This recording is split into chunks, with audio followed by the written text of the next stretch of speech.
Yeah, never let in all your dreams. Put it into a dark regime, transform the score machine. I ain't had no pot to piss and now I'm frying competition. Burn my way to top position, scared of heat, fuck out the kitchen. Let him cook. Let me cook. Let him cook. Let me cook. Let him cook. Let me cook. Let him cook.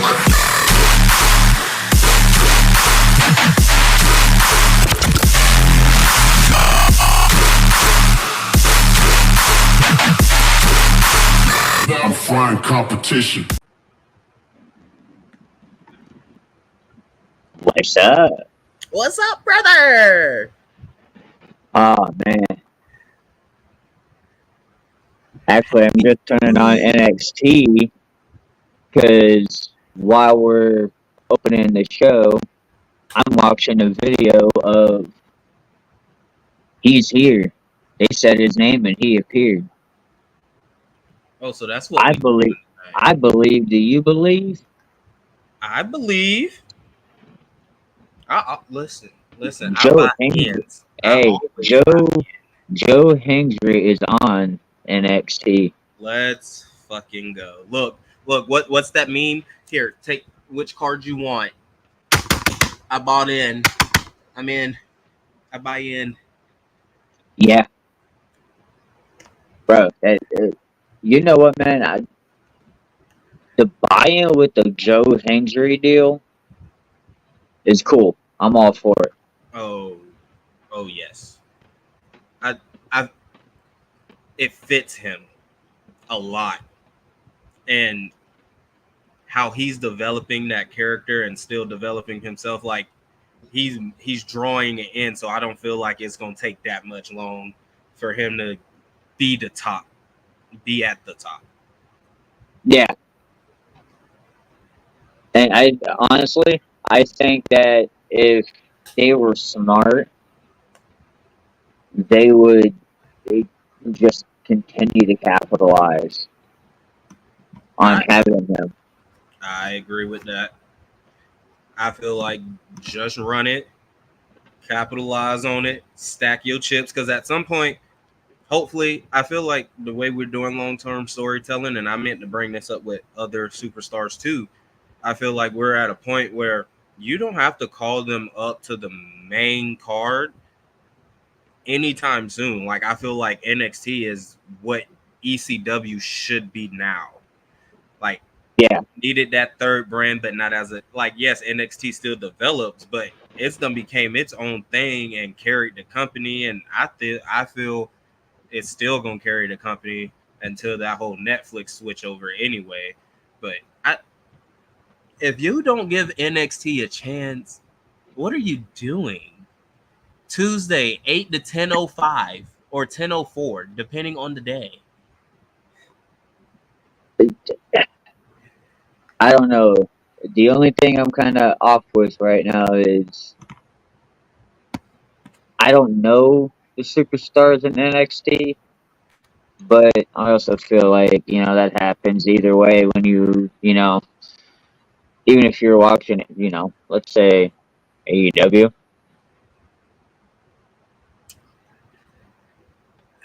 It watches me. I don't watch it. I be trying, okay? I don't even think I do anymore. Like, when I say it watches me, like Friday after SmackDown goes off and we jump on pod, like, I put it on so it can watch me, not me watch it. Like, it's just background.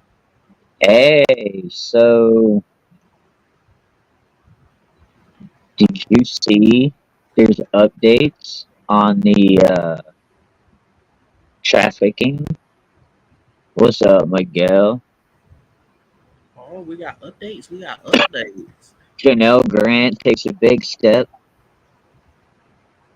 I guess they're petitioning the doctor. They filed a pre-action discovery petition against Carlton Colker and its clinic, Pete Wellness Inc. In November of 2019, Vince sent her to his clinic for undisclosed treatments, including pills, IV infusions. When inquired about it, they allegedly questioned her trust in him. So I guess they're subpoenaing for the records on what it was for. Okay. Ooh, Interesting. ooh, ooh. The plot thickens. The plot thickens. Yeah, I a love little it. bit. Yes. I I, don't know, man. I feel like this is one of those situations we got to play out and see. And where exactly is it trying to go? How much further can it go? That's the Uh, question, though, man. that, Like, that is that. That's a loaded question. That ain't even just a regular question. That's a loaded question on which rabbit hole do you want to go down? You want to go left, right, up, or down?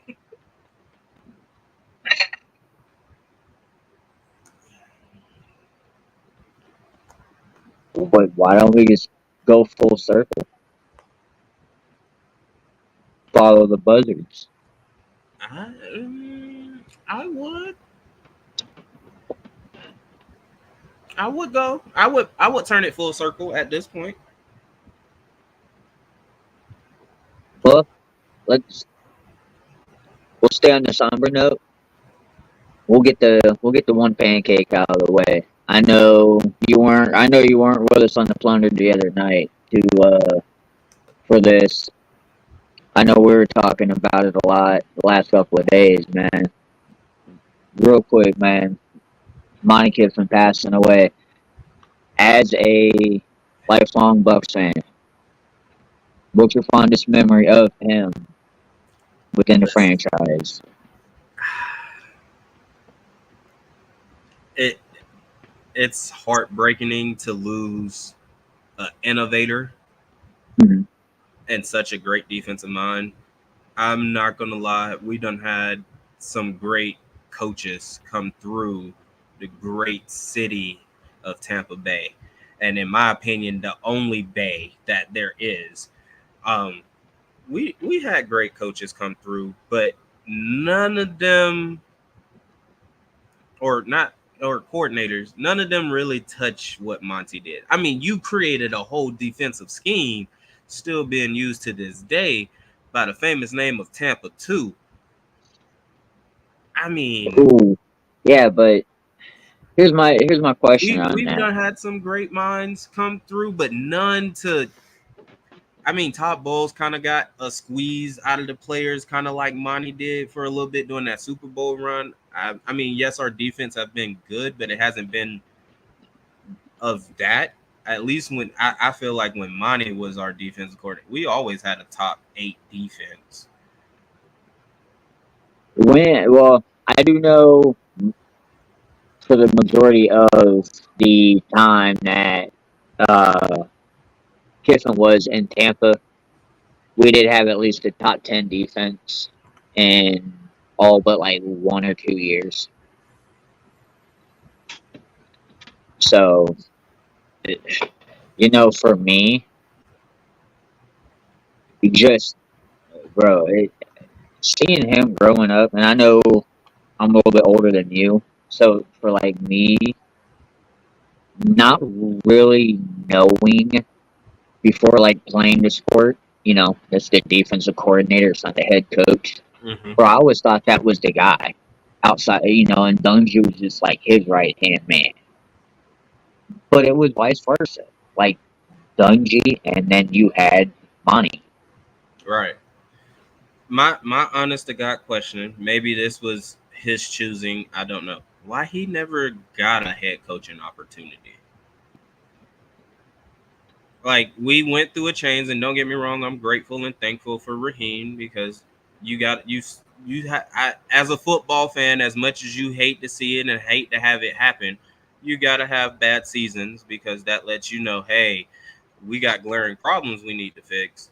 I mean, I hate to reference this team, but if you look at the Kansas City Chiefs, hell, in my opinion, they shouldn't have won no goddamn Super Bowl, but hey, with that shitty ass offense, they've made a miracle happen, and in my opinion, did nothing but get better for their offense.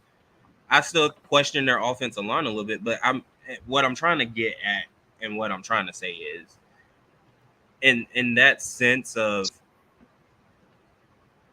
when we had Raheem and had those 2 losing seasons with the 1 weird winning season in between those, it kind of like showed, hey, the defense is not a problem. It's everybody is a half a step out of their prime now. Yeah. So I here's feel my like yes, we had up and down seasons, but even with an up and down season, I feel like he still should have qualified Monty as a head coach or got a head coaching opportunity, whether with okay. us or somebody. So I got a question. One Okay. little, and then we'll move on to powerbombing the hell out of things. Would you have rather Raheem with Kiffin and it still gone the way it did, or would you have rather Monty take head coach and Raheem been coordinator? Damn, that's a good question. Because I mean, not to say it would have made the world of a difference, because you still would have need a solid offensive coordinator. I think that was our real problem though. That stretch too. I was sitting here and I'm like, I don't think there really much would have been a difference because we didn't have the strongest Our offensive coordinator got fired. I mean, and you got 2 defensive guys trying to pick up the pieces. So I Who the get fuck it. was our offensive coordinator? Our head coach John Gruden, Y2's Spider Touche. Trap Banana, some shit. Yeah, I my don't know. bad. No, you know what? I actually thought we had an offensive coordinator like somewhere named titled in there. But yeah, I guess it was Gruden calling the whole thing.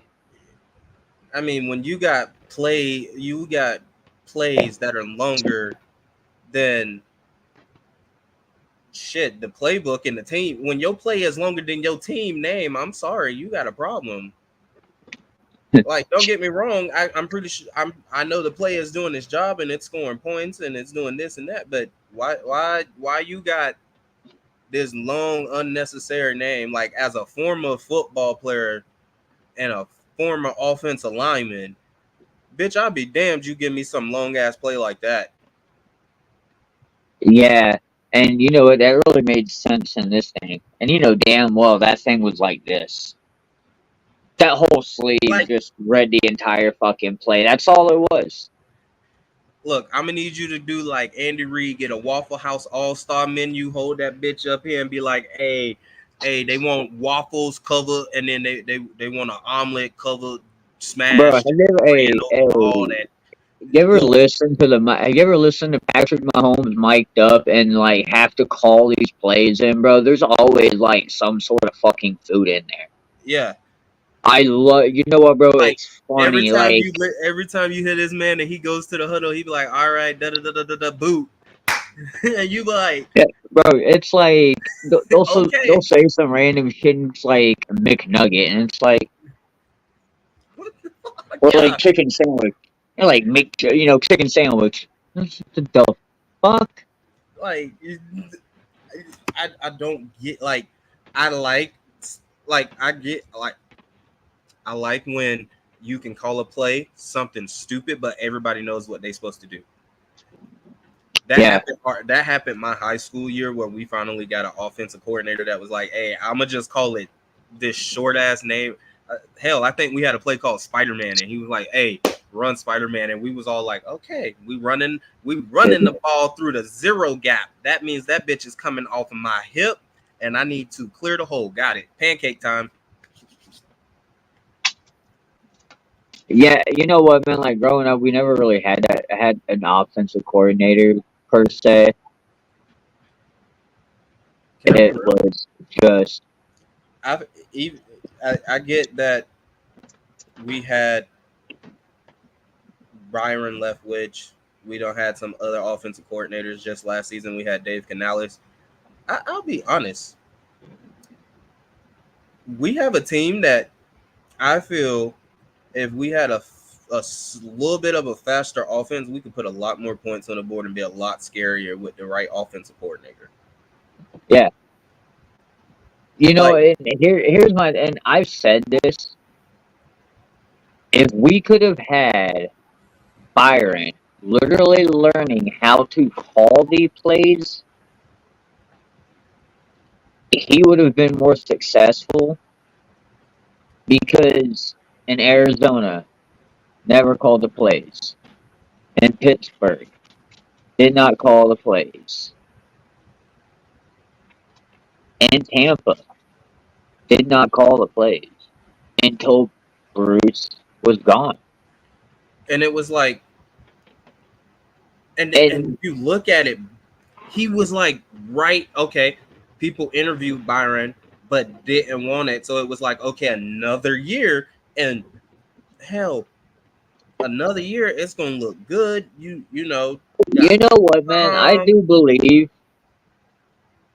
and nothing against Dave Canales, but I do think that another year with Byron would have been a little bit better. can I But be he real? what, bro? He wasn't horrible, I'll but say it doesn't help, man, when you oh, literally got Tom Brady bitching in your fucking ear, that is true. and the Uh, year before that you got Tom Brady and Bruce Arians bitching in your fucking ear. Uh, I get it. You should have learned, uh, but you don't. He might be one of those man that you got to do it to learn it. right. You can't just read it, comprehend, and go, okay, here's what I do. I I feel in the sense of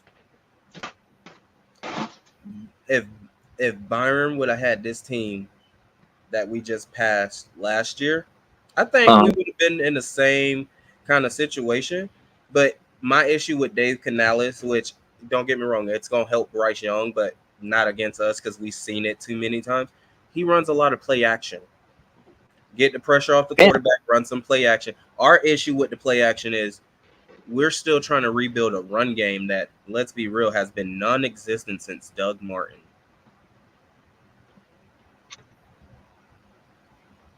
And yeah. that's horrible as a fan to say. Like, we haven't had a true, like, Doug I Martin, mean, you know, Garrett Ronald. Blunt. Hell, I'll if be you really blunt, bro. Yeah, look, Garrett Blunt, I thought was great. We should have never got rid of him to begin with. we get The rid of dude this man, was, and he ends up as a 3-time Super Bowl champion. yeah, like the dude was putting on Michael Pittman 2.0 moves that we were glamoring for since All Star. Our problem is not so much now in a sense because I feel like we got the right people in office now. I think our biggest problem back then was we didn't know how to spend money the right way. I feel I take it as we had a GM and a front office and an ownership group that was kind of like, yeah, just keep the team afloat, you know, just pay whatever, but don't pay too much because we got to take these $100 million and put it over here in England and put it in the soccer team. You know, I mean, I will say it has gotten a little better. Yes, there's some roster turnover, but not to the extent of where it was. It got to the point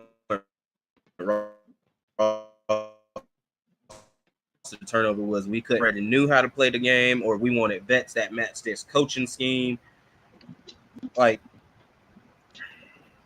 Tampa's problem is they like defensive head coaches. yeah. Well, they always wanted a head coach that was defensive minded, just kind of run the defense, and we live off of it, and we'll just piece together an offense.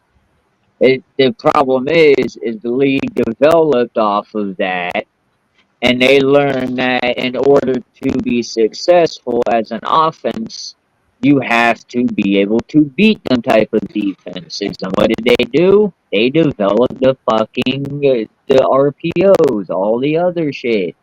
And I look at it, man. I hate to admit this to a T, and the only reason I hate it is because the team and when we play them, the kind of energy they bring. I hate playing teams like. Well, let me rephrase that. We ran into a problem a few years ago. Hear me out. The Los Angeles Rams started the problem. What happened? Before the Los Angeles Rams hired Sean McVay, an offensive genius. Yes. Because first off, the man can sit like if the man was sitting here right now on this podcast, this man can rip off a play he told 9 years ago. Yo, To hold a up, bro. T. Watching NXT. Is that Matt No, hey, okay. I thought that was Matt Cardona. I was gonna say, okay. Hey. Oh, here we go. It's all ego. The champ is here. You know, since I know we're about to start powerbomb and everything, man, let me just say, this proves a humongous fumble Not even just a by humble. that This when he. shows. I was with Corey at Double or Nothing when he had his first match, man. With what was it? He was tagging with Scorpio Sky. Like, I knew the kid was gonna be something. And that was one of the big reasons why I couldn't watch the AEW product full fledged, because it's like you got somebody like that Yeah. you're literally not doing anything with. You're So using them as a filler. He's beating these guys, and it's just like, okay, where are you taking the storyline? so this is what I say, and it's glaring to me with Ethan Page. In the sense of you're a company and you have amazing talent that might need a little work here, a little work there, whether it's in the ring, microphone, appearance, ad type, they need a little tweak. But that's nothing that because the WWE got people that are in certain places that need a little mic work, a little in-ring work, a little ring gear work. It happens. My problem is you allowing this man to leave your company, go to your what you consider your rival because they consider you irrelevant and not even on their radar. You consider them your rival. You allow this man to go. First off, you're doing bad business because if I'm not gonna lie, if you were smart, you would have called the McMahons and then realized every contract that you got and every contract you do in the future to save your ass and possibly put them in the shitter have no compete clauses. But that's your first mistake. Your second mistake, in my opinion, is if you stop allowing this to be ran by what looks like children. AEW looks like it is ran by a whole bunch of children. Yeah, Yes, they're grown ass adults, but they run around and do shit like children. You're petty like children. This dude, we don't like this dude, so let's all gang up against this dude and force him to hate fucking life and actually put his hands on us. Or hey, you're not yeah, you're not in this circle, so fuck you. bro. I knew. You know what? I ain't even gonna lie. I knew something was up when Cody decided to go. Like, I get the, hey, if I don't win, I'll never challenge for the AEW title. Right. Okay, whatever. Like, cool not to have one of your top guys going for the top belt like every other top guy. So, kudos when they did that TBS title or the TNT title, and you had that storyline literally with him and Brody Lee before he passed. Like, that's when they were at their best. And like Ben said, he books, man, for the 5-star. He Yeah. books for the internet boards, man. He's booking. And I guarantee you, bro, Tony Khan's going through the hashtag for AEW and all the other shit, looking at everything, going, what do people want to see? You know, does it make sense? Fuck no. But will I spend $25,000 to fly some no-name guy from Japan You just to want wrestle another guy that nobody knows for one time only? Nah, man. Like, the fuck? I will say this. I will say this. Because he did it and he has an easy job doing it. I'm finna be fucking Dave Meltzer at this fucking point because you hand out 5-star matches to what looks like somebody is your fucking best friend and that, you know, is basically paying you to give them 5-star matches. Don't get me wrong. These are some great matches from the highlights I see on social media. Just because I don't watch it regularly at all, just because I don't watch it at all, don't mean I don't see it on TikTok, don't see it on YouTube, don't see it on Facebook, Instagram. I see it across Yep. social media. Yeah. So I understand. And the reason, first off, you're only able to put on 5-star fucking matches is because you got an open checkbook from your NFL side of the company, but we ain't gonna talk about that yet. Two, Well, I mean, they got a deep ass roster, but the problem is, you're only using the same 5 people. The stories are short as fuck, or you're doing special one-time only matches. Or let me rephrase this: you're letting our wrestlers of yesteryear relive their past, knowing damn well they need to be sitting down or valeting somebody because their body just can't take it no more. But no, well, you and got everybody out here just basically killing them damn selves for a 5-star match. Like it's well, see, wild. I had seen a guy, I had seen something that Tony Khan had posted or had said in an interview that he believes Edge is doing the best work of his entire career in AEW. Now, here's my issue with that. Yes, at 50 years old, Edge is doing great. Going through Agreed. the going through Agreed. the shit that he went through to get cleared. Yes, I Like the man can lost somewhat 11 years of his life. I will somewhat agree to that, but to say that that is the best work period, nah, To nah. me, hear me out. To me, Edge has 2 master class storylines piece of work that he's ever done. Edge has 2. The first being that let the Edge Lita Matt Hardy storyline to this day that is still fucking phenomenal. If you haven't watched Yeah, Matt Edge and Lita storyline, I suggest you get on YouTube after the show and you watch. Because why? I'm gonna just put it like this: it has everything that you could possibly want in a storyline from when 2004, 2005. Let me just man, break it down. bro, they were You they got they you got look, two you got 2 best friends in real life who on screen hate each other because you know you got to fight them every other week. But you got 2 real life best friends. You got a real life best friend and his girlfriend. He gets hurt and he's at home. She gets hurt, he's at home. What do 2 at home people do who hurt? Hey, how's your workout going? Is your recovery going good? Yeah, mine's going great. How is yours going? It's going great. And then what happens when you got a job where you're on the road 48 weeks out of the 52 in the year?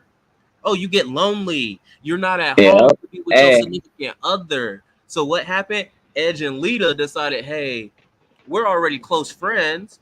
So what happens when you're at home because your significant other is working on the road? You text the best friend. That's the yeah, storyline. because you That's the got storyline. like we said, Matt Hardy got hurt. Lita didn't get hurt. Lita did. Lita got called the slut Damn, by John bro, Cena. they got Ethan Page taking some bumps, and I Yes, like it. you're not finished. Oh, you did finish that kick. That's what's up. Oh, and you gonna pin him for the Oh, fake 1, 2, 3? Oh, to let him know his championship ring might be over. I like that. Listen, chat, we were watching NXT, but Ben brought up a good point. He said it best. Matt got fired from WWE Yeah. because of the boyfriend-girlfriend cheating scandal and got No. brought back because they realized they can make money. Realistically, No. what it was, Matt kept, I'm going to put my hands on this motherfucker because you slept with my girl and we supposed to be boys. Yeah. It turned Yeah. toxic. It turned real toxic. Listen, it's the shit that y'all watch on TV today. You gonna love it. It's just... Man, hey, they were telling stories. Hey, they were telling stories in wrestling matches that you log into social media and TikTok to watch on a 10-second clip. Listen, that 10-second clip of Edge and Lita, whether it's the match or the promos, that alone, and then you blend in the little mixes of everybody on the after effect where they're calling Lita a slut, they're calling Edge a home wrecker. I mean, it is gold. Bro, I watched a documentary on that. Man.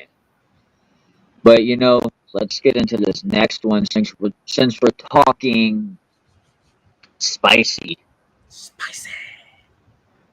Mommy made her first open return since injury. This is my brutality. And yeah, let's talk about it, man. She told Liv she's coming for what he technically didn't lose. She's not wrong. She pulled a Roman Reigns. For those of y'all that don't understand, Roman Reigns came out and said he had leukemia cancer. I'm not saying she came out and said she had cancer, but she did have an injury. No, but Titles. She did the same thing. Right, she came out, vacated the title in front of everybody, did the same thing Roman did. I will be back. Never lost. I mean, now let me tell you, she did the same thing Becky did as well when Becky found out she was pregnant. That is true. But hear me out. Let me tell you why I compared this one to Roman Reigns. Roman Reigns came back at what pay-per-view? Mm-hmm. You see. Oh, He came, granted, it was in the shitty ass Thunderdome, but this was the PLE he came back on. Realistically, if you really trying to get technical, he won the title at what, Payback? Yeah. You know what though? I can't even be mad that he came back in the Thunderdome and all that shit. Because, like, I was living right there by USF when they were doing that Thunderdome shit. And, you know, I'm all about it. But I still wish we could have got that Bray and Roman story. I mean, I feel that way because we don't have Roman we don't have Bray no more. Right. And we're clapping for we want Roman. But yeah, like that's you're bro. Right. I would love to see that match. I would love to see how that story developed because it's not just big dog Roman Reigns. Nah, this would have been tribal chief Roman Reigns in the beginning stages versus a Fiend who kind of, yes, he lost his footing storytelling and creative wise, but that's not his fault. That was all upper management. But I'm sorry, you got a Fiend that's established and you done saw all the matches with the Fiend. Everybody is trying to whoop this nigga ass and can't whoop his ass. I mean, hang on, we're gonna get into this topic tonight. Bray Wyatt, Bo Dallas kind of showed y'all that last night. Oh yeah, that.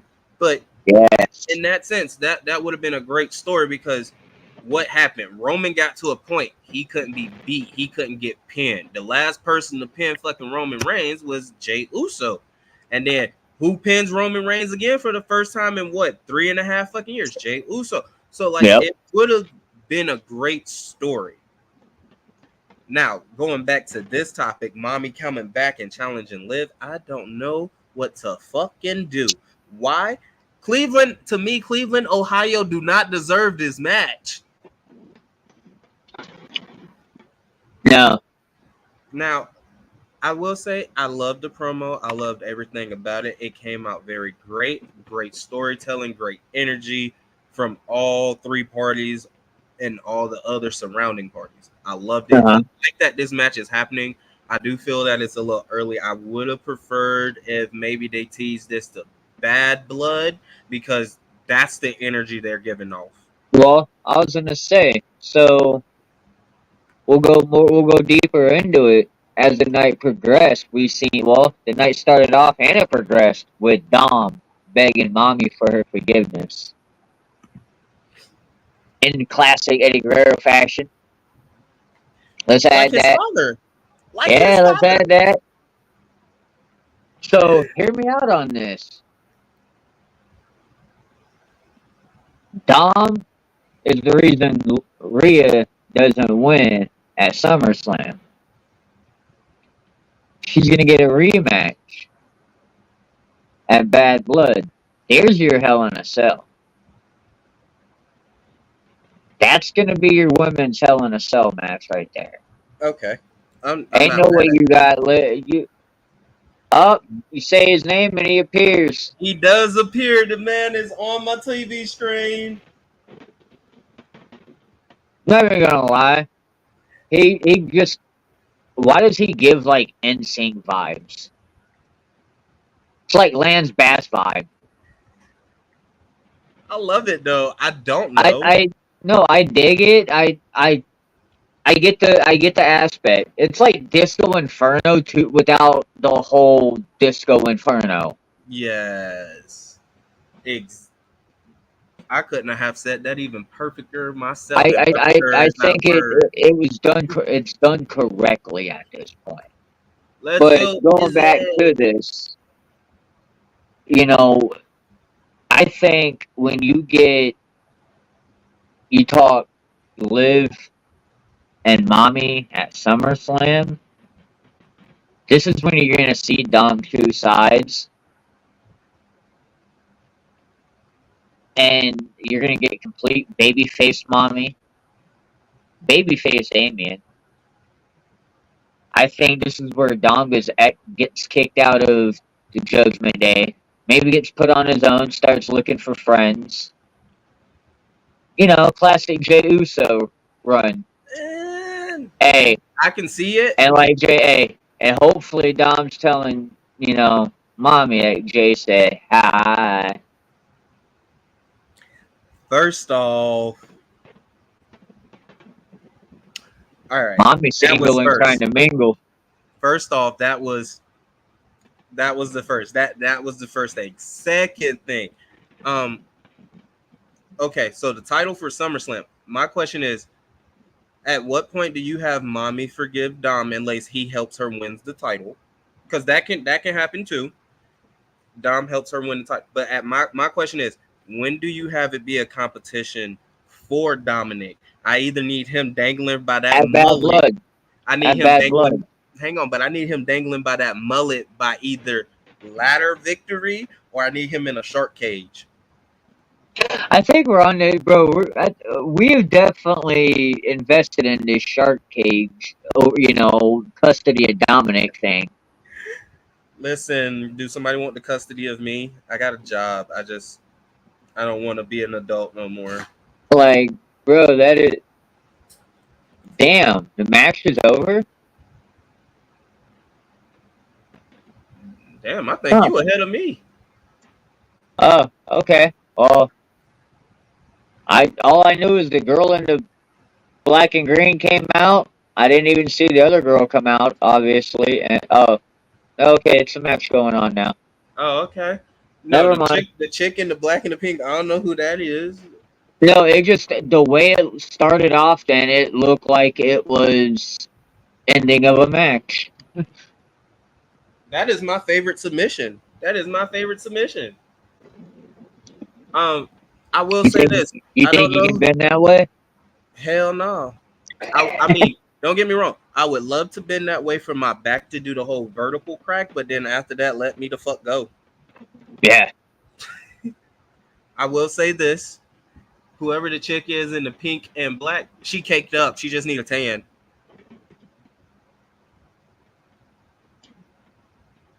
My girl is the definition of pale. She needs to wait. Oh shit, we got Bro, a what's her name walking to the ring? is that who the hell is that? The girl that be in the pajamas. I don't remember her name all the way. Is this like NXT's Nikki Cross? Pretty much. This is her repackage for her evil side because apparently she came in and I don't know. Oh, okay. Word. Y'all competing. I like that. Y'all looking good competing. I don't like that knee breaker right there. Okay. Oh shit! Wait, bitch, you split in the air? The fuck was that? I'm not. Hey, you know what? I will give NXT credit. At least, at least they have fans on all sides. Yeah, I give you Oh, that. and they have their lights are all the way on.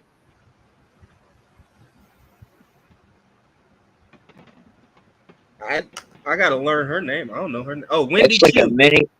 Wendy Chu. There you go. Oh, okay.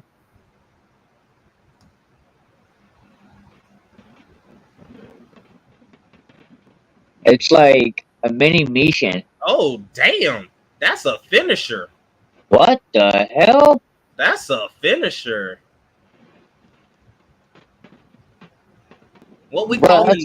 that's like some human carnival ride. Oh, so you partnering up with Wendy Chu? I can kind of see the dark bit. What we calling this? What are we calling that? I don't know. It's like, bro, her gear kind of has like Hollywood Hogan, Scott Hall vibes to it. Wait, why we It's got the like, Barbie head? yeah, what the hell? We got what? Oh, what the fuck? She's Oh, got you putting the Barbie hey, head back on the Barbie? It ain't even on there right. Her head is lit back like that.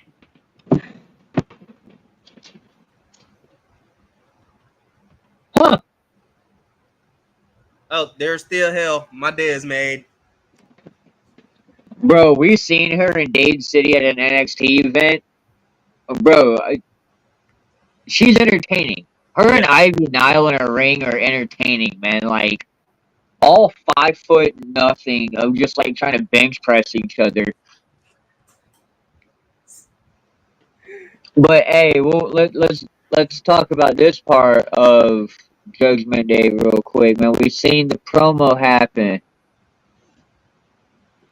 I don't think Damian Priest is losing the heavyweight championship at SummerSlam. I think he's starting to get over. Fans are behind Priest again, man. Like he's starting to remind fans of who the hell he is. And this, you know what? I may have it wrong, bro. Judgment Day may not be going away. We might get kind of a face turn with him. Okay. Which I could see, but at the same time, maybe you swap out a couple members. Maybe JD and Finn. I don't know. Maybe you do keep them, and we keep teasing Finn Balor and going Demon and going against Damian Priest. What if we get that Demon coming out against the Wyatt Six?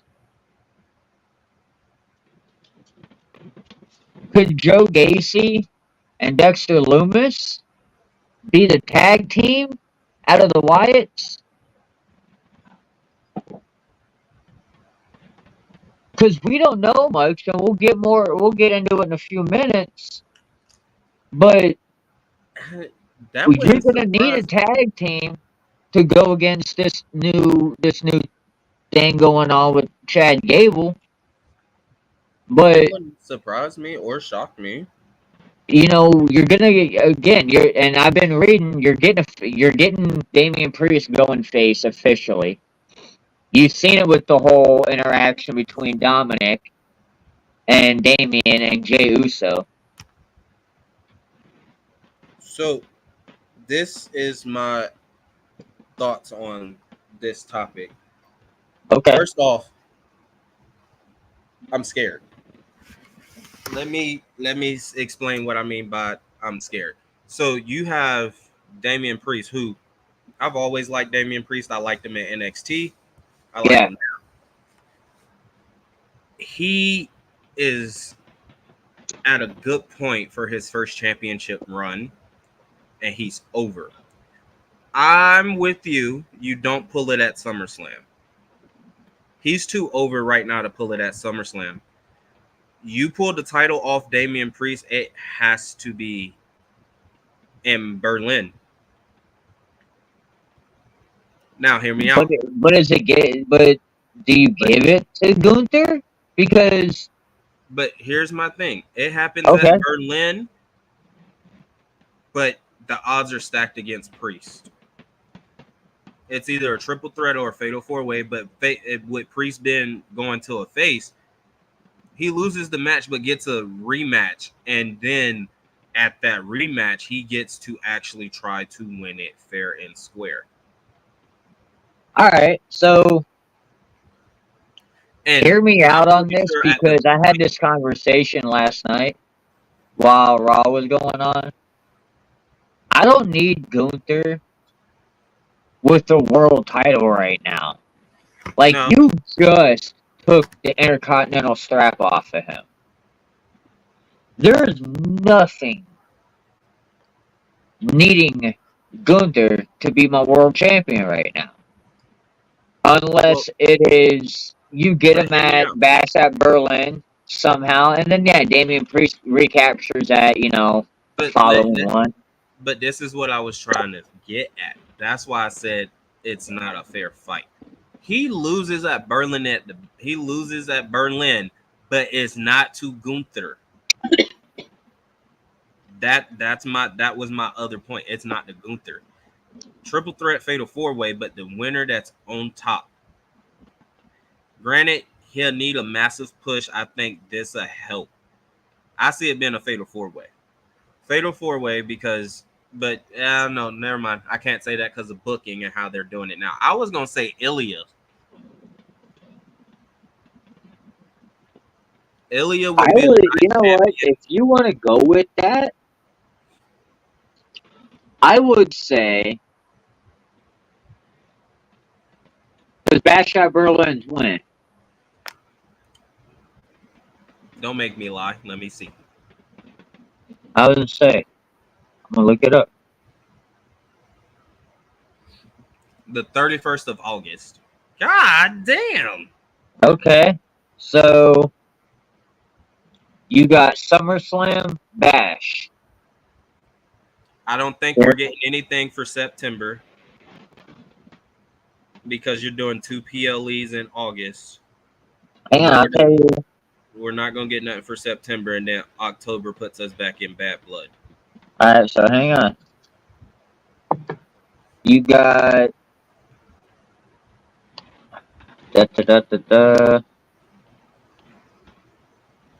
SummerSlam August 3rd. Bash at Berlin August 31st. You're right. Nothing in September. October 5th, Bad Blood. November 2nd, Crown Jewel. And that is all they are showing as of now. I would like to believe we're getting something at the end of somewhere in December. If not, give me day one again. I'm down. Give me. When is New Year's this year? I think Tuesday? Saturday, Tuesday. Yeah, it's a Tuesday this year. So NXT will do something. Yeah, but I don't want. You gotta do something raw. Give me a pay per view. Give me a PLE. Can I be real? Where we at? Oh, Monday, Survivor Series in December. December 31st is a Tuesday. Damn, that don't We work. still gotta fit Survivor Series in that motherfucker, bro.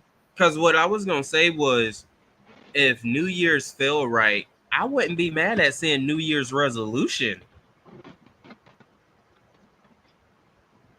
Like PLE, New Year's resolution, and then you like just throw some matches on the damn card.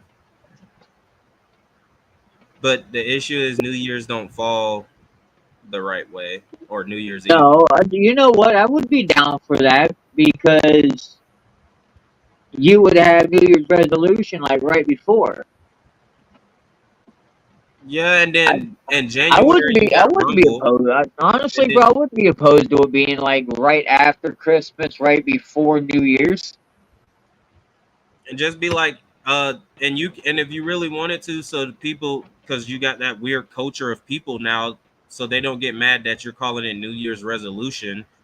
Just call it like end of the year resolution or some shit. Like you don't got to get too creative with the fucking name. It could just Yeah, man, fuck all. You know what, bro? I think at that point they're about to be. Well, they're heading into Netflix era, so you know what?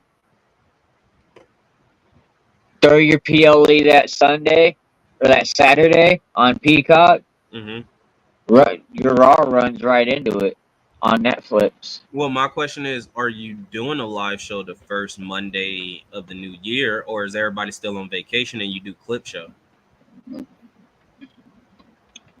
I do believe you'll have your final Raw online. They're gonna Well, do hang on. something for the final Raw on I, USA Network. I did that wrong. I'm so sorry.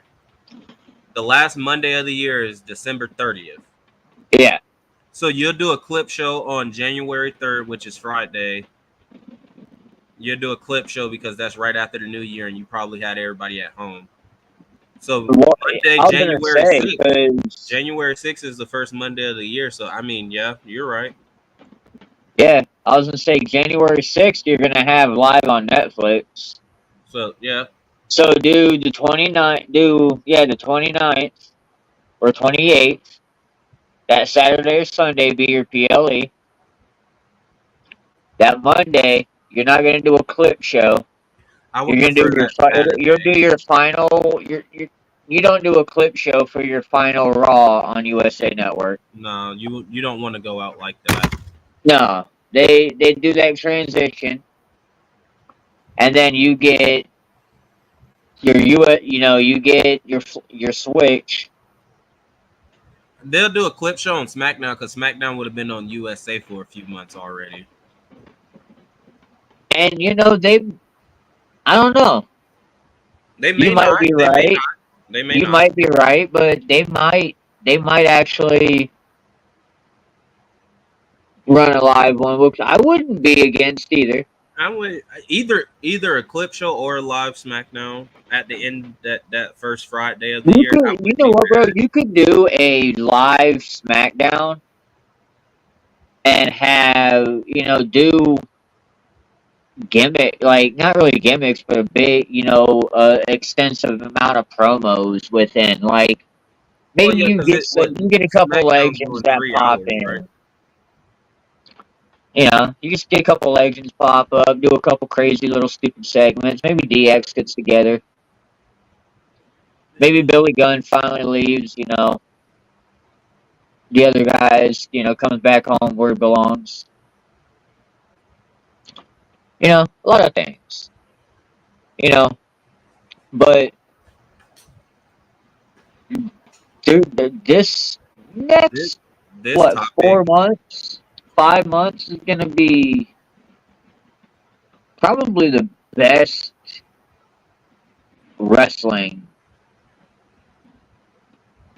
that we've gotten at the end of the year in a long time. very much Like the agree. beginning of the year was fire. They kind of up and down depending on where you were watching. What Yeah, show. yeah. Raw kind of had its moments where it was really, really good and then really, really lame. And then it picked right back up. Right. SmackDown, it's back and forth. I mean, Bloodline story is definitely carrying the entire show. I I'll s- uh, I'll end it on this note. I want to go back to a point in time where Raw and SmackDown is so good that I have internal beef. I used to be a SmackDown guy and used to be like, fuck Monday Night Raw. They ain't got shit with what You know, SmackDown. there was a point, man. I would look forward to one show over the other. Right. I want to I do. get back. We're getting close, but right now my issue is I'm watching Monday and Friday. That's not a problem. It's not really an issue. It's I ain't got that feeling of being like, nah, SmackDown's the top brand. No, Raw's I don't got that feeling. Granted, maybe it's a good thing that that feeling's not there no more in the sense of where everything's going, but I low key miss that feeling of I still SmackDown was think. better than I Raw. still think Raw. I still think Raw's kind of above what SmackDown is, but they're not like far apart, in my opinion. Right. Like they finally got to a point in both shows where it's like I'm invested. Whether the entire show is jam packed and perfect or not, they're still firing in like all cylinders. You know, it's not like you're dragging through an entire show to get the one good segment. Can I be real? I think that's why back then I used to watch SmackDown more than Raw.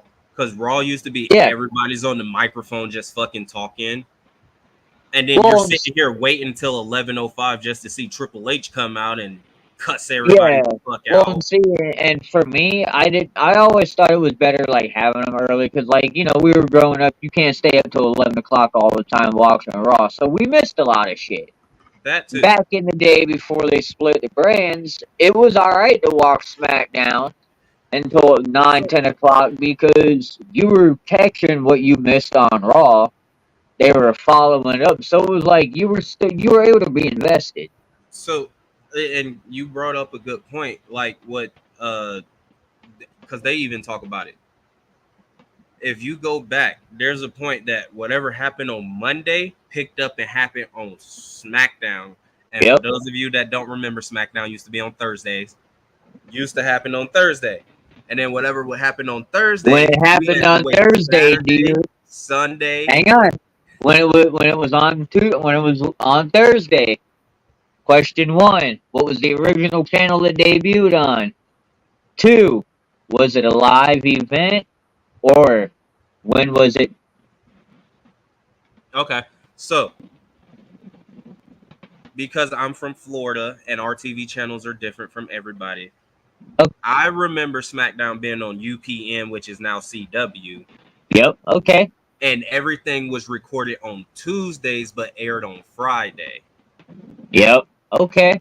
And I remember that because as a kid, we had got tickets to go to SmackDown, and I'm like, Yeah. but it's Tuesday. SmackDown come on Friday, and they handed me Bro, the ticket. I remember the first time going. We went on a Tuesday, and I'm like, wait, I'm Yeah, going to it, and then I'm like, wait, it ain't Friday, I get to watch myself. I'm that going to school the next day, telling my bro. friends what's about to happen on SmackDown. Bro, I did the same thing. You I, know, hey, that's why they started doing it live, bro, because we became the dirt sheets. bro, like, I think that's what also played into it. It was like everybody that's done saw the show live. Granted, we didn't listen. We had the internet. It just wasn't where it's at today. Yeah, there wasn't Okay, there is nothing like we have now. listen. If it wasn't for us, y'all wouldn't even have the internet. You're welcome. Anywho, besides the point. No, I remember because like my group Youngin. of friends that I hung out with, I remember like anytime I would go watch a SmackDown and they recorded them on Tuesday. What happened at SmackDown, bro? Nah, Yep. man, you gotta watch till Friday. You gotta wait till Friday. You gotta wait till Friday. I will tell you this one thing, and then I'll tell them the whole fucking SmackDown. Oh yeah.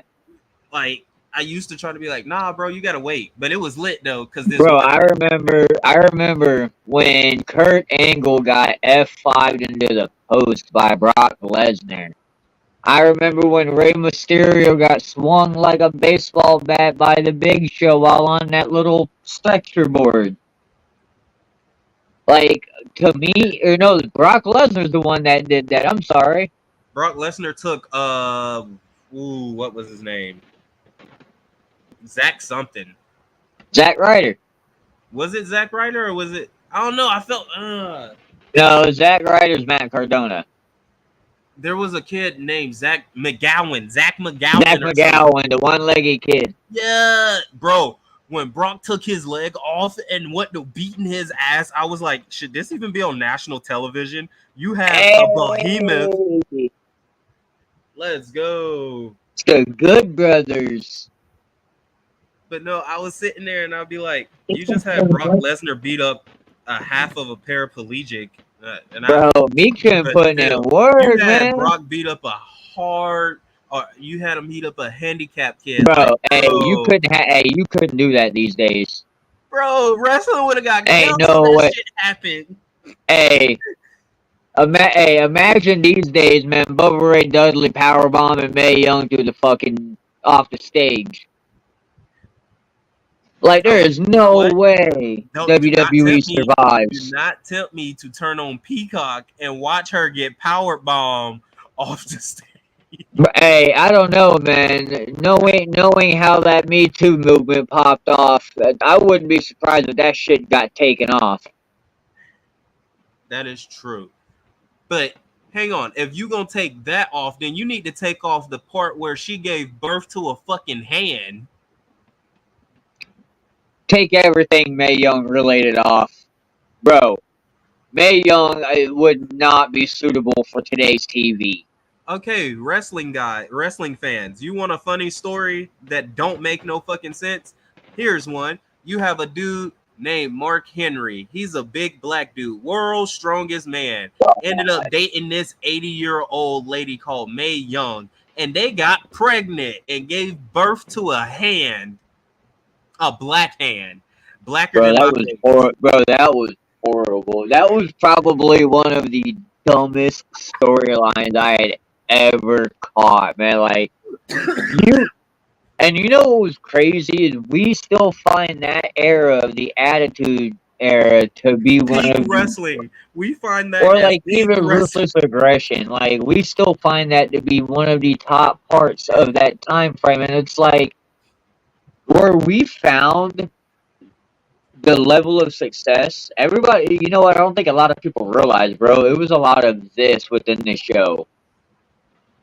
Like, where you had these banging moments, you had a lot of mediocrity, like Val Venus in the middle. Damn, bro. Luke Gallows getting tossed around that damn ring. God damn. You ain't have to kill Carl like that. Oh, not my dog Machine Gun. Bro, you know, I don't know how I feel about watching the Good Brothers just. Hey, no, you know what? I get what they're doing. They're transitioning into that role, but I don't like it. No, you know what? I was just about to say they're putting over the younger talent on a developmental brand, bro. You don't need the Good Brothers beating the brakes off for developmental talent. It's not to me it's not gonna do anything.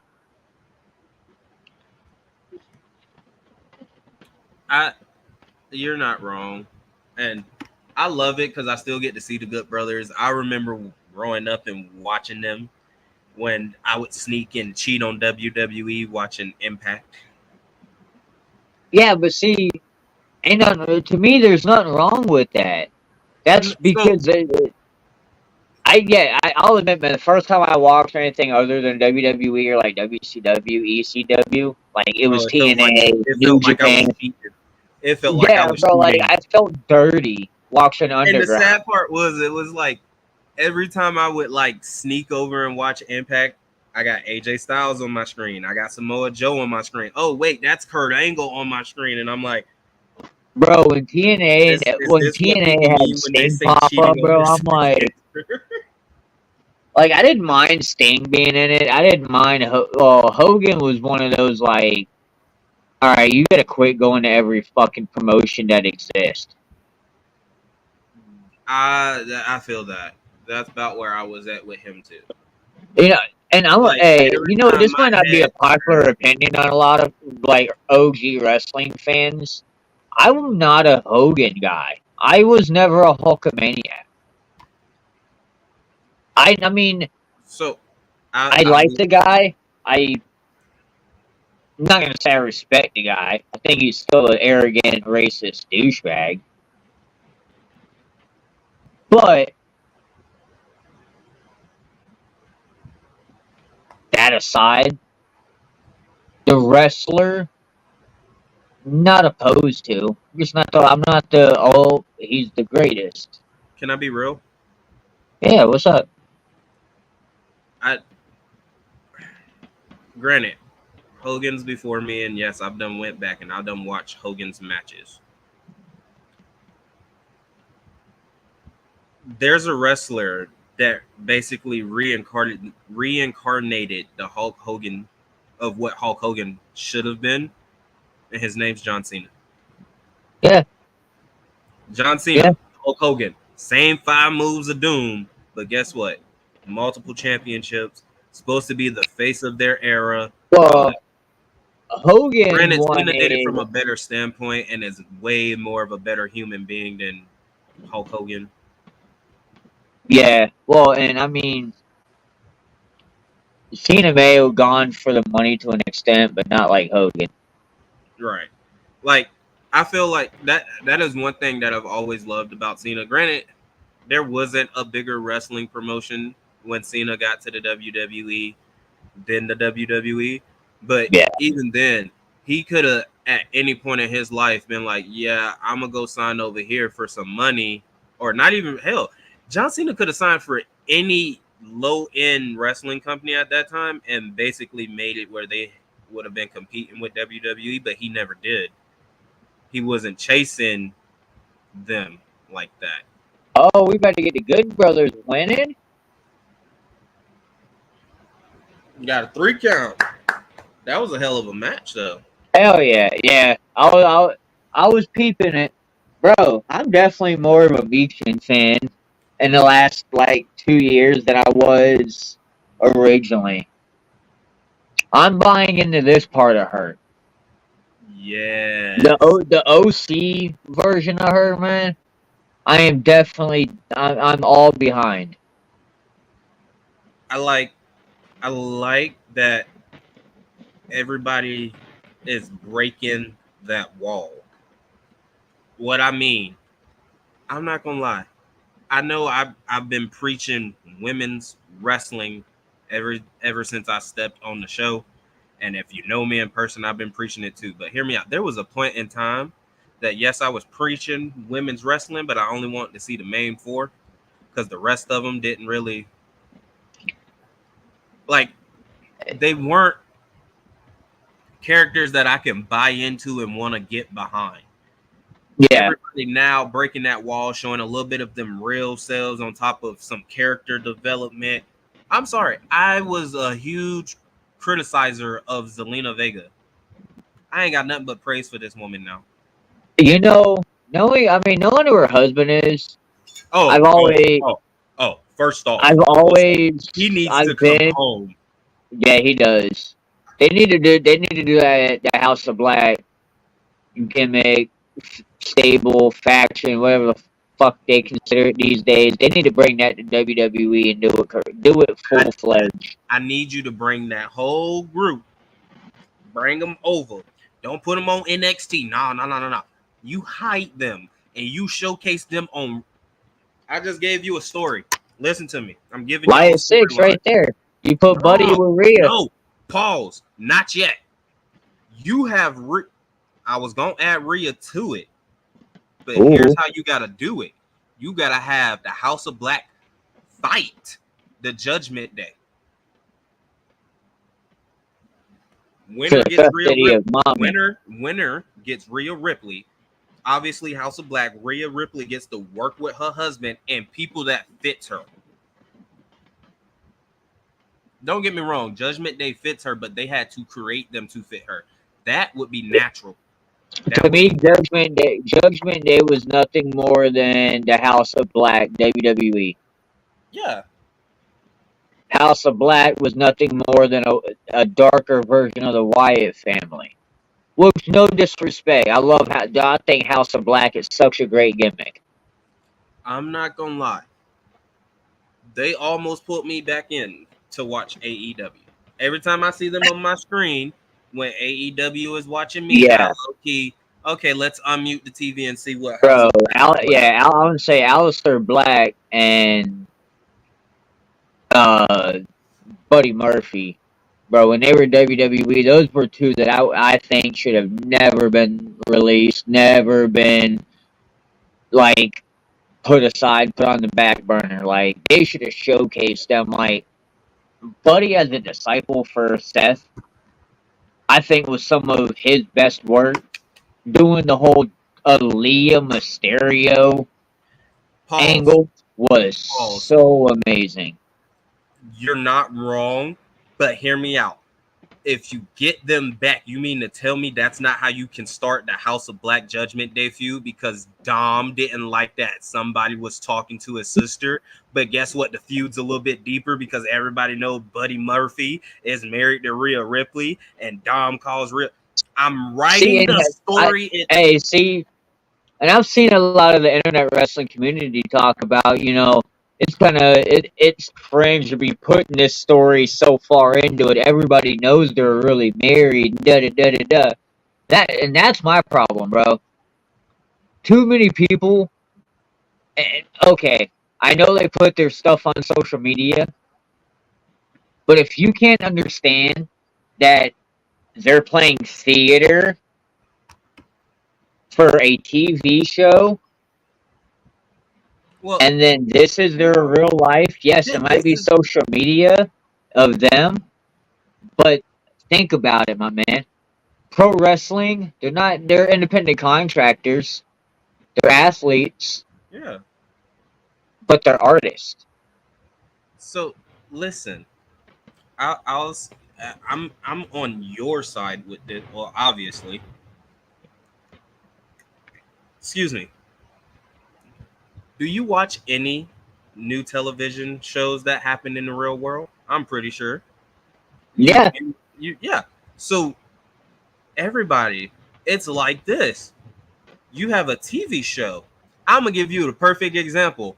Pookie, because you watch this show with me. My favorite show is How I Met Your Mother. yep.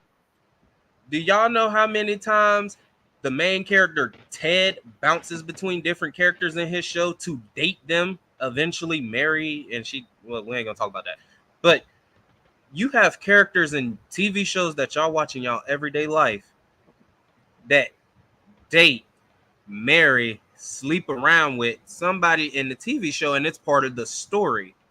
Wrestling is the same thing. It's our soap opera, it's our drama show, it's our action show, except we get everything in 3 or 2 hours. We Hey, get we get so a romance story, we get a drama story, we hey, get a sad story, we get a spooky story, so we get action. we'll go real old school on something then, since we're gonna talk, something like that. Isn't it kind of like, Tim Burton casting his wife to be Sally in The Nightmare Before Christmas, to be in a relationship with Jack, who isn't played by Tim Burton? I mean, it's kind of the same thing, right? I, hands It's down. theater, it's drama, I mean, it's what. if you don't understand wrestling from this standpoint, a lot of wrestlers are either very athletic, as in they don't took ex football players, ex gymnast, ex any form of you're an athlete. They put you in the ring. They teach you how to talk on the microphone to tell a story. Now, Yep. you're either great telling stories, but need to get the athleticism part to bring the action that fans are looking for. So that's what you get coached up on. And then you got that rare in between line of you was born into this, your family. So cool. Your family, you've been born into this with your family. You have all the skills in the aspect. There's husbands and wives that work in wrestling that are in storylines that portray them dating somebody else. Hell, Yeah. this is the perfect example. I brought up Zelina, you brought up Malachi Aleister Black. They're married. Two different promotions. Really don't get to see each other, if I'm being honest. I mean, And probably hardly and ever. and if you look at their social media, they're nowhere on each other's social media. But No, behind I mean you'll behind the social media, you'll get clips they're here and married. there of them, but that's it. Say what? You'll get clips like when they're at, being at the beach. You'll see, you'll get random photos, but they're not in a WWE. You don't get Buddy Murphy with Rhea in WWE atmosphere. You don't get Rhea. Here's my thing though. You had Rhea gone for 3 months. They had their wedding, but yet you had Buddy Murphy still doing his thing. Yeah. Kudos to him on that. So like for those of y'all that be like, oh, it's a weird it's like your TV show. Some of y'all characters are married in real life and they over here having a whole sex scene with their counterpart that they're supposed to be in a relationship with in the show. Don't believe me? Some of y'all are like me and watch House of the Dragons Ooh. or watch Game of Thrones. Don't get me started on that one. Ooh. Oh, don't make me hurt Hey, y'all feelings on that one. you know, speaking of Game of Thrones, one of the look-alike characters, we'll talk about it. I want to get your thoughts, man. Drew McIntyre thought he was going to get his suspension lifted. Whoops. Didn't happen. He kind of had it happen again. What are your thoughts on it? That my thoughts is first off, great storytelling. There was a part of me waiting for CM Punk's music to hit. I didn't expect Seth Listen, Rollins, but I like the addition to it. I was waiting for the cult of personality to play. I was waiting on it so I could scream it at the top of my lungs. I know you wanted me to stay home, but I just knew something was going to pop off. But hear So me I out. just figured I'd be here. My first thought was not CM Punk. Go back to the PLE. My thought was Wade Barrett came back and was going to come out there and be like, bro, you can't do this, and give it where Drew can have a little small match, and then we kind of see if Bad News Barrett can get in the ring. But he's on SmackDown. This is Raw. I had a feeling that if you was going to, because he helped keep the peace. Help keep the peace at the PLE. So It would have. I get where you're at with it. I could see Wade Barrett coming back as a manager for McIntyre. I can see that too. And now hear me out on this. SummerSlam, Drew McIntyre will show up, but not on the card. He'll show up during the card. I think we get Seth Rollins and CM Punk at SummerSlam like we're supposed to get at WrestleMania, and I know we had talked about this a couple weeks ago as a possibility. I think they do pull the trigger on this one now because it's perfect timing. Yeah. And you don't need an exact definite winner at this moment. You could almost do just like the Cody Rhodes Seth Rollins story without the torn pec. And they kind of have. But you get Seth Rollins and CM Punk. Drew McIntyre pays CM Punk back from the last couple of matches. At SummerSlam, And cost him a L against Rollins. and he cost CM Punk the match against Seth Rollins. Seth Rollins gets pissed off in the ordeal, just like he got mad at CM Punk, and he goes, this is childish. I'll go against both of you. That way you both can get it out of your system, and I can beat both of you without either of you interfering. That would be a great way to run with it, in my opinion. And I could see that culminating at Bad Blood. Yeah. And you know what? I know we threw this around with McIntyre and CM Punk, but maybe it's a triple threat in a Hell in a Cell when it comes to the men's Hell in a Cell match at Bad Blood, because we're getting it. Can I But be real? maybe, what's up? I don't disagree with nothing you said. I actually would love if that was to happen. But my comment is those three in a Hell in a Cell match. Oh my God. You can't, bro. There's no, Oh my, listen, you know, Seth's past and Hell in a Cell matches.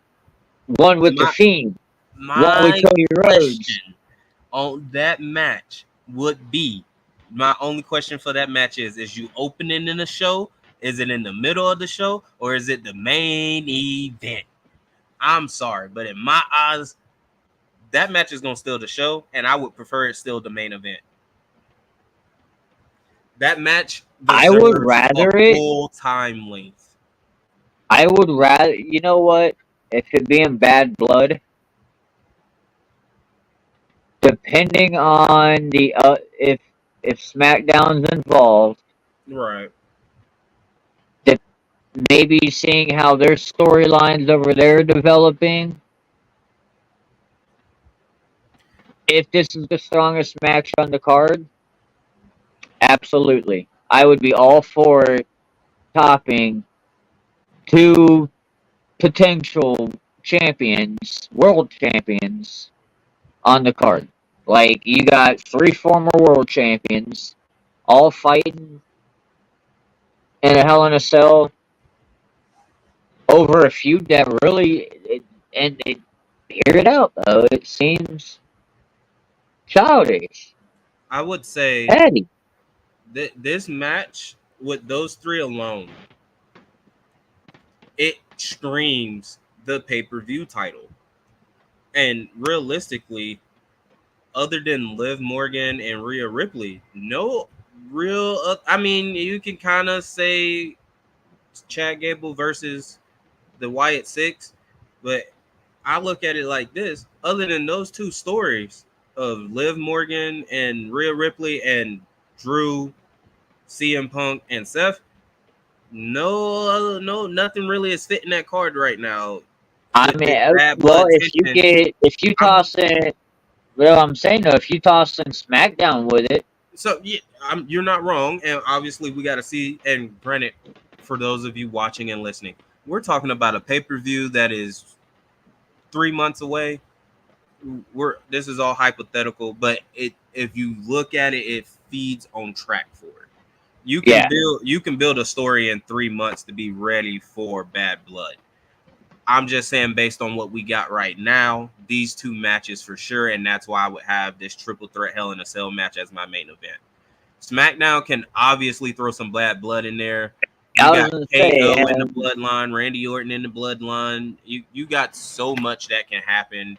Not yeah, I even was gonna just say, circled depending around. on how you take that Bloodline storyline, and if they do get to present it to Bad Blood, maybe you get quite a few Hell in a Cell matches. Hell, And I because mean, I would be okay with if let's say there's 7 matches on the card. I'm okay with 4 Hell in a Cell matches, a street fight, a ladder match, and a regular tag match or some form of a tag match. yeah, Because if with those 4 Hell in a Cells, you can book up 2 with Rhea and Liv, and then the triple threat. I'm not gonna lie, if you got something brewing on SmackDown, that can be one you throw in the Hell in a Cell. And in my opinion, I would throw like if they're still beefing by this point, which I can possibly truly see, especially if it's helping both of their stock rise. LA Knight and fucking dumb fuck, what's his name? Logan Paul. You put both of them in a Hell in a Cell match. Logan can't run nowhere. Logan is stuck. Yeah, he got weapons at his artillery to kind of help act. But you mean to tell me you wouldn't want to see Logan Paul fall off a Hell in a Cell into a announce table or just fall through the center of the Hell in a Cell to the You know what? I'm That sorry. the That would street bring me fight, joy. the street fight you're alluding to, I kind of would rather Logan Paul and LA Knight in it. Okay, I can see that. I can see that. And since we're talking about it, I see it beginning at SummerSlam when LA Knight takes the United States Championship from Logan Paul. I Then think, it carries over to Bad Blood. yeah. And that, or actually, maybe you get Logan Paul getting disqualified for these brass knuckles at SummerSlam. LA Knight automatically gets a rematch from Nick Aldis. Ooh. Because Logan Paul is going to be in his hometown. And, you know,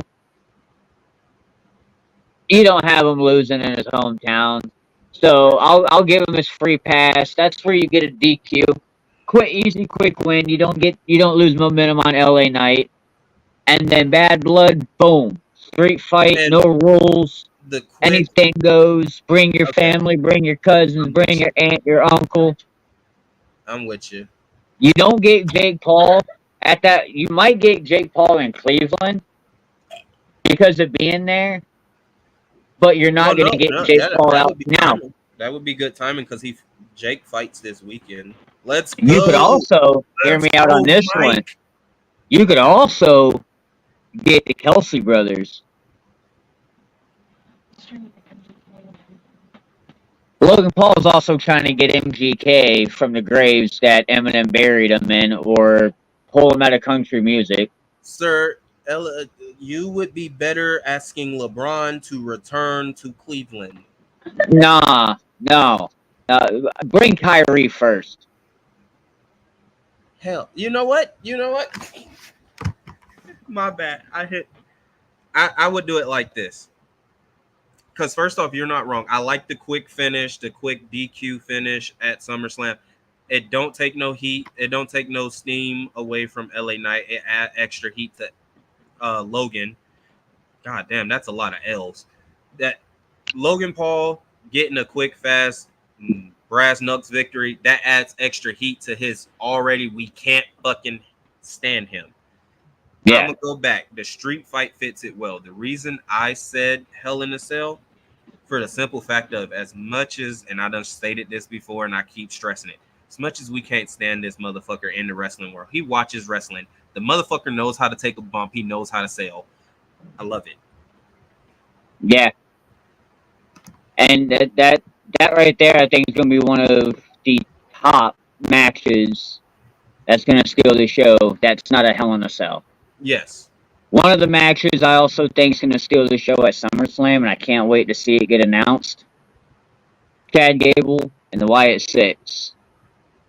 We seen what Chad Gable did to Bo Dallas last night, and I know we're talking pre-show. No music. Bo Dallas is Bo Dallas. He's a nobody. Remember that. He was a nobody before he was found. With his flag. And his flag.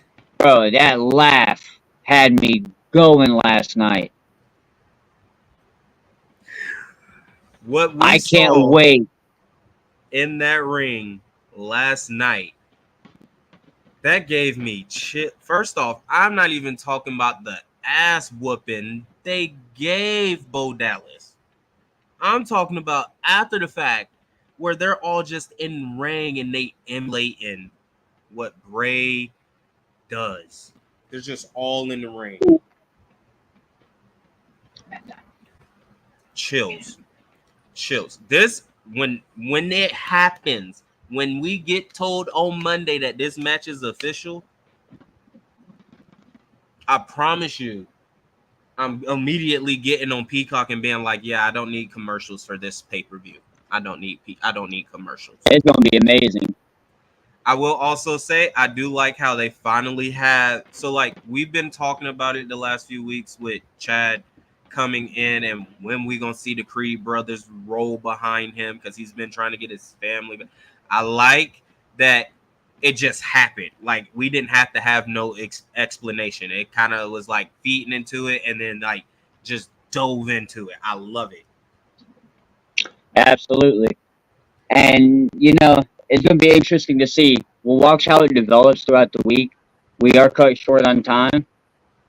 I will talk to you more about this on Friday. I can't wait to get your input, my man. Oh, I'm so ready for Friday, you guys. Yes, sir. But I'll see you soon. I will see y'all too. Shut up, bitch.